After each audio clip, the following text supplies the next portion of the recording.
AITA for refusing to let my ex's wife homeschool my kids, even though it's ruining their family.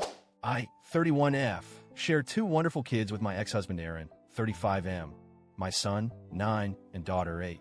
For anyone wondering, no, things between Aaron and me didn't end on good terms. We were married for nearly 6 years until I found out he had been cheating on me with a woman named Nicole, 34F. Aaron and Nicole got together officially almost immediately after the ink dried on our divorce papers. Honestly, I wasn't surprised. What had surprised me was how quickly their relationship escalated. Nicole has 4 kids from a previous relationship, ages 11, 10, 8, and 6, and Aaron just dove headfirst into her ready-made family. In the blink of an eye, they were living together, raising all the kids under one roof. Then they had a baby together, who is now 2 years old, and just recently announced they're expecting again. Our custody arrangement is 50-50ths. My children live half the time with me, attending public school, and the other half with Aaron and his ever-growing family. For the most part, we've managed this as civilly as possible considering the history. An important piece of background: Nicole homeschools her 4 children. Always has, even before she met Aaron. Her reasons never really mattered to me. Her kids, her choice. But I've always believed in the value of public education for my kids. It offers them stability, exposure to diverse experiences, and a social life that homeschooling simply can't replicate. This difference in our approaches wasn't much of a problem until recently. And now, it's become an absolute nightmare. A couple of months ago, Nicole approached me with what I can only describe as a ridiculous complaint. She claimed that it was unfair for my children to attend public school while her children were homeschooled. Apparently, her kids had started asking why their step-siblings got to go to school with friends, do field trips, and have all these structured school experiences while they were stuck at home.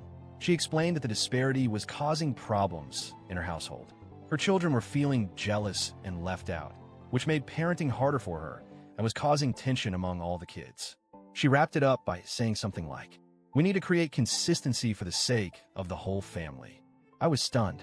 I told her plainly, "This isn't my problem. You chose homeschooling for your kids. I chose public school for mine. Blended families don't mean everyone has to live exactly the same." But Nicole wasn't letting it go. She kept pushing, saying that my kids going to school was disruptive to the structure she was trying to build. I brushed it off at first, assuming it was a one-time overstep. Oh, how wrong I was. Not long after Nicole's conversation, Aaron jumped into the ring. He texted me, called me, cornered me during drop-offs, all with the same agenda. "Can you please consider homeschooling? Just think about it.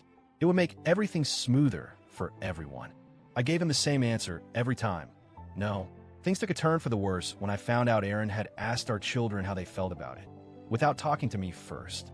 My kids came home visibly anxious, asking me if they were going to have to stop going to school and stay home like their step-siblings. I could see how scared they were. My daughter, who's always been a social butterfly, was almost in tears asking, "Mom, I don't want to leave my friends. Are they going to make me stay home forever?" I reassured both of them right away. "You're staying in your school. Nobody is taking you away from your friends, your teachers, or your classroom." After that, I confronted Aaron and told him to leave the kids out of this. But instead of backing off, he doubled down. The next bombshell was Aaron and Nicole's solution. They wanted Nicole herself to homeschool my children along with hers. I was absolutely floored. I made it clear, firmly, that this was not up for discussion. But seeing how relentless they were being, I decided it was time to bring in my lawyer. My lawyer drafted a formal letter outlining my explicit refusal to allow Nicole, or anyone else, to homeschool my children. He also started documenting everything. Every text, every phone call, every interaction related to this issue. Aaron and Nicole were furious. So furious that they actually consulted their own lawyer to see if they could take me to court and force me to allow homeschooling. Here's the best part. Their lawyer told them straight to their faces that they had no case. Education decisions are shared legal custody, and without a compelling reason, like abuse, neglect, or failure of the school system, a judge would never side with them. Aaron was so angry that he called me to rant, and in doing so, inadvertently gave me even more documented proof of their harassment and attempts to override my parental rights. Thanks, Aaron. Of course, you'd think after being shut down legally, they would back off. Nope. Instead, they pivoted their strategy. Now the narrative is that I'm trying to hurt their family. According to them, I'm deliberately sabotaging Nicole's role in my children's lives, preventing the step-siblings from bonding, creating instability and division in their home. Nicole even had the audacity to tell me, "You're choosing strangers, teachers, over family." To which I replied, "No, I'm choosing what's best for my children. Full stop." I laid out my reasons again and again. The kids love their school. They don't want to be homeschooled. I don't trust Nicole to manage their education. I believe in the value of public education. When it became clear that repeating myself was pointless, I stopped responding entirely. Now that summer break has started, the pressure campaign has reached peak insanity. I'm getting daily texts, emails, and calls from both Aaron and Nicole. They keep hinting that there's still time to reconsider before the new school year starts. They're acting like sending the kids back to school in September would be some huge betrayal. Every conversation is some variation of, "You're breaking up the family dynamics." It's confusing for younger siblings. Nicole just wants to include them. "You're being cruel by refusing." It's exhausting. I've blocked them multiple times only for them to find other ways to contact me. Let me be clear. The kids are going back to public school in September. This is non-negotiable. Despite how confident I am in my decision, the constant pressure has started to wear me down. I keep wondering, am I being unreasonable for refusing to even entertain the idea?